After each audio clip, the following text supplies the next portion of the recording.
Hi, it's Roger Hamilton here with another episode of Entrepreneur TV. This one is all about how the biggest secrets are hidden in plain sight and what is Russia's plan with the West. My goal in this video is to show you Russia's long-term plan and how to make sure that you are prepared for the future that's coming. Watch through to the end and I'll give you the exact steps that you should be taking right now to counter what I'm about to share. This week, the New York Times published this article, Russia continues interfering in election to try to help Trump, US intelligence says. And last month, BBC published this article, almost certain Russians sought to interfere in 2015 UK election. And while political parties keep pointing fingers and arguing about who's colluding with who, the bigger question is, why is Russia doing this in the first place? The answer actually is hidden in plain sight in this book here, Foundations of Geopolitics, written by political theorist Alexander Dugin. Dugin is known as Putin's Rasputin and Putin's brain. He's been called the most dangerous philosopher in the world. And his book, Foundations of Geopolitics, which he wrote in 1997, has been described by Foreign Policy magazine as one of the most curious, impressive,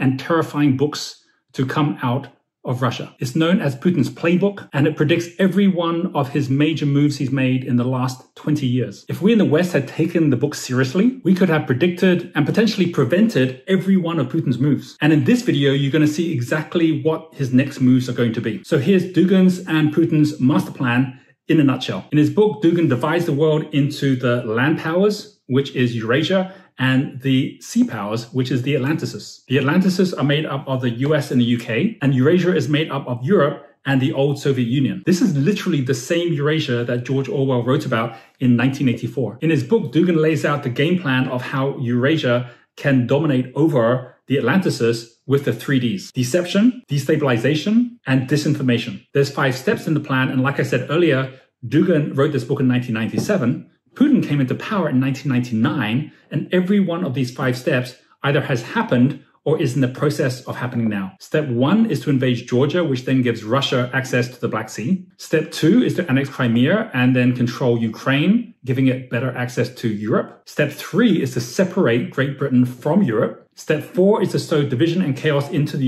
US and the UK, and to do this with the 3Ds. And step 5 is to create Eurasia with 3 axes between Moscow, Berlin, Tokyo, and Tehran. This is a 40-year plan, with the end result being what you see on this map. USA and the UK divided and in turmoil and isolated from its traditional Atlantic allies.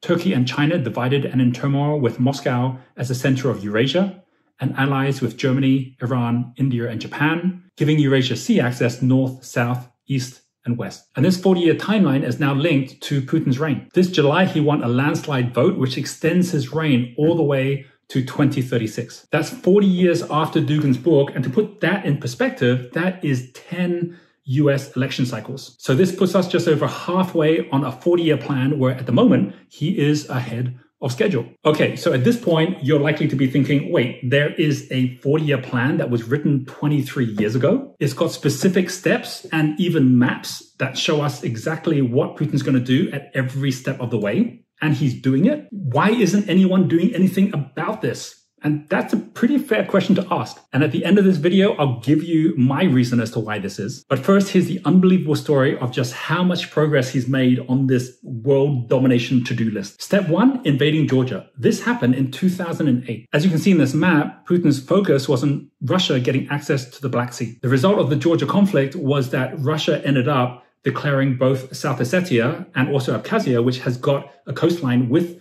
the Black Sea, to be independent states. Even until today, 12 years later, Georgia still disputes that these are independent and says that they're simply militarily occupied by Russia. The West actually agrees with this, but that isn't stopping Russia from getting exactly what it wanted. Step 2 is annexing Crimea, and this happened in 2014. You can see from these maps not just how strategically important Ukraine's position is, but also how Crimea gives Russia direct access to the Black Sea. And the way that Russia took over Crimea was straight out of Dugin's playbook, with deception and disinformation. Here's a 2014 BBC article at the time when the invasion started, where it reported little green men. They had no Russian markings.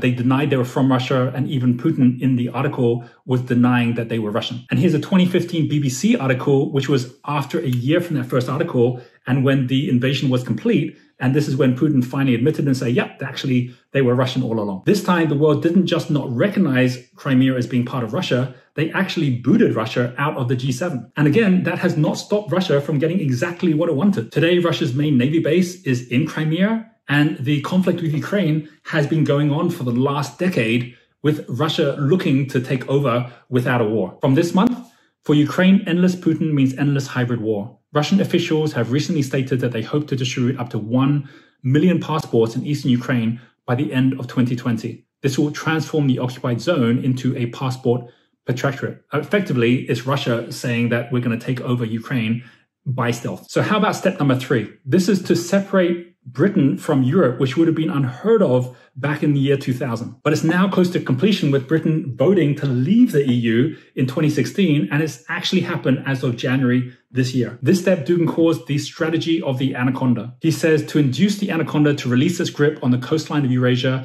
it must be attacked relentlessly on its home territory, within its own hemisphere, and throughout Eurasia. All levels of geopolitical pressure must be activated simultaneously. Now, as I'm sure you've known, there's been plenty of media stories about Russian interference in the Brexit referendum and the UK elections. Here's a story from just this month. Report to show Russia tried to interfere in Scottish and Brexit referendums. I mean, this is now, 4 years after the referendum? And that report, which finally came out 2 weeks ago, was even more shocking than anyone expected. Staggering Russia report reveals why government battered off Brexit interference claims. And this is quoted from the report. There was ample publicly available evidence of Russian attempts to use disinformation, fake news, and social media bots to amplify the message of pro-Scottish independent voices during the independence referendum in 2014. The report showed lots of evidence of how Russia had been interfering in both the Scottish elections and also Brexit. So why wasn't the UK government even investigating? Because the government was about to go into its own elections and was more interested in short-term gain than any long-term loss. In fact, Boris Johnson had got the report 9 months earlier, but had decided to hide it from the public in order to win the elections, and had just brought it out right now. PM accused of cover-up over a report on Russian meddling in UK politics. So while Putin is playing the long game, which is a 40-year game, we have the West, which is not just the UK, but the US and other Western governments that have no choice but to play a 4-year election cycle, which is like playing a game of chess where one side is a bunch of different people who only ever get to make 4 moves and are trying to beat everyone else and win the game with those 4, unless they happen to win another 4. Whereas on the other side, you have a grandmaster who's able to play all the way from the beginning through to checkmate. The result, step 3, is pretty much done. The UK left the European Union formally on the 1st of January 2020 and has to complete the transition by December 31st of this year. And again, Dugin and Putin's playbook is playing out as planned. So how is step 4 going? This is now coming up to the US elections. Step 4 is destabilizing the US through creating chaos inside the 3 Ds: deception, destabilization, and disinformation. This step will be done when eventually the US gets isolated from the rest of the world. I think we're already about 60 to 70% of the way there. Maybe you think more or less. I'd love to hear your comments down below. But here's the fact so far. After a 3-year investigation in April this year, a Senate panel confirmed Russia's interference in the last elections, and new reports are already out about how they're already interfering in the upcoming elections. But the plan goes far beyond just election meddling. In 1997, Dugin wrote, "There is a need for the Russian special services and their allies to provoke all forms of instability and separatism within the borders of the United States. It is especially important to introduce geopolitical disorder into internal American activity, encouraging all kinds of separatism and ethnic, social, and racial conflicts." And now here in 2020, the New York Times reports Russia trying to stoke US racial tensions before elections. Russia's lead intelligence agency has apparently gone beyond 2016 methods of interference when operatives tried to stoke racial animosity by creating fake Black Lives Matter groups and spreading disinformation to depress Black voter turnout. Now, Russia is also trying to influence white supremacist groups. Russia's primary aim is to foster a sense of crisis in the United States. Dugin from 1997, the Eurasian project proposes Eurasian expansion into South and Central America with the goal of freeing them from the control of the North. As a result of such unrelenting destabilization efforts, the United States and its close ally Britain eventually will be forced to leave the shores of Eurasia. The entire gigantic edifice of Atlanticism will collapse. 23 years later, from 2020, the Washington Post reports Russian actions threaten the United States and its allies interfering in Western democratic elections. propping up brutal regimes, engaging in cyber attacks on America and its allies, violating important arms treaties. So how do we know when stage 4 is actually complete? Well, according to Dugin, America would not need to be isolated from the rest of the world because America, as a result of the chaos, will decide to isolate itself. From last August, US withdraws from Intermediate Range Nuclear Forces Treaty. From last month, the US formally announced its withdrawal from the World Health Organization. From this week, US withdraws from the Open Skies Treaty. And if you need more convincing, watch this video, which I did on the collapse of the US dollar and its timing, according to billionaire Ray Dalio. In fact, dollar supremacy is a key part of this because it links all of this from politics to economics. In fact, Russia just hit a major tipping point with the US dollar. As you can see in this article, Russia ditches the dollar for bulk of its exports to China. There's a graph here which actually shows you that over 50% of all of the exports now with China are paid via euros, not dollars. And in fact, with this graph, you can see with all of Europe, about the same is about to happen. So this leads us to step 5, which is underway now. In 2011, Russia created the Eurasian Economic Union, which brings together all of those different countries that have been identified as being part of Eurasia. And here's the stats of the Economic Union you may have never heard of. With 183 million people, it's actually got more people than the European Union. And with 20 million square kilometers, it's double the size of the US and is 4 times the size of Europe. From this article, the other European Union, why the Eurasian Economic Union is a threat on the rise. While it's an economic union for now, Putin's explicit aim has always been to converge political and social fields, enlarging the union to include all post-Soviet states. And this now links to the grand strategy of the 3 axes. The Moscow-Berlin axis, which gives access to the west, the Moscow-Tokyo axis, which gives access to the east, and the Moscow-Tehran axis, which gives access to the south. And while US is tearing up its trade agreements, here's an article: Iran commences Eurasian Economic Union free trade with Russia and Kazakhstan. And as you can see from the map here, they are now doing treaties with over half the world's population. Of the 3 axes, the most important is the north-south, which is Moscow and Tehran. From 1997, Dugin says the idea of a continental Russian Islamic alliance lies at the foundation of anti-Atlanticist strategy. From 2020, Moscow boasts ties with Tehran as US-Iran tensions escalate. Iran began escalating attacks on the US and its allies in summer 2019 by attacking oil tankers in the Gulf, shooting down a US drone and launching a missile attack against Saudi Aramco. Iran has nearly tripled its stockpile of enriched uranium. And Putin's part in all of this? They're the ones that supplied all the resources to make it happen.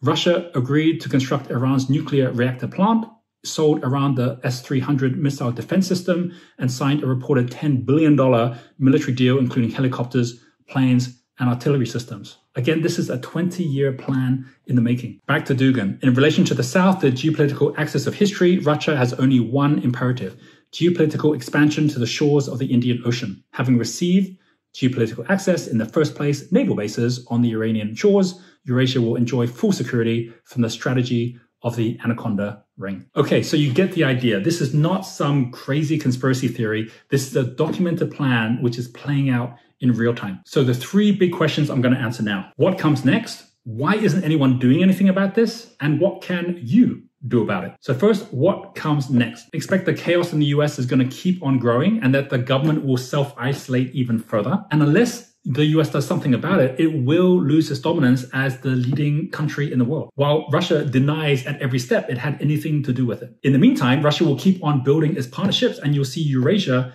continue to grow in strength. We're going to see conflicts in Ukraine, in Turkey, and Iran continue to grow to the verge of war. And unless there's some dramatic action by some of the governments around the world, then this 40-year plan will be achieved. Which leads to the second question: why isn't anyone doing anything about this? And the reality is, for Western democracies, it's extremely difficult because everyone's focused at a short-term 4-year cycle instead of a 40-year master plan, which means that they're always going to end up with a disadvantage. The long game will always beat the short game. And the other countries which are playing the long game are too busy executing on their own plans. Take China, for example, where Chairman Xi has done even better than Putin. This year, he extended his reign all the way to 2048. And by the way, his plan is even more public and more frightening than the Russia plan. And if you're interested to know what that plan is, then I'll be doing a video next on the China master plan. So please do subscribe if you haven't subscribed yet. And I'm sure after that video, you need no more convincing that the long game always is going to trump the the short game. So finally, what can you do about it? First of all, stay informed. Separate conspiracies and fake news from the real facts. Second, inform others. Like this video, post a comment, give YouTube a reason to share this video with others as well, so they also can be informed. And third, know you have a power to make a difference. Start a group or join a community of like-minded people because there is strength in numbers. Here I am talking about politics, but this is an entrepreneur channel.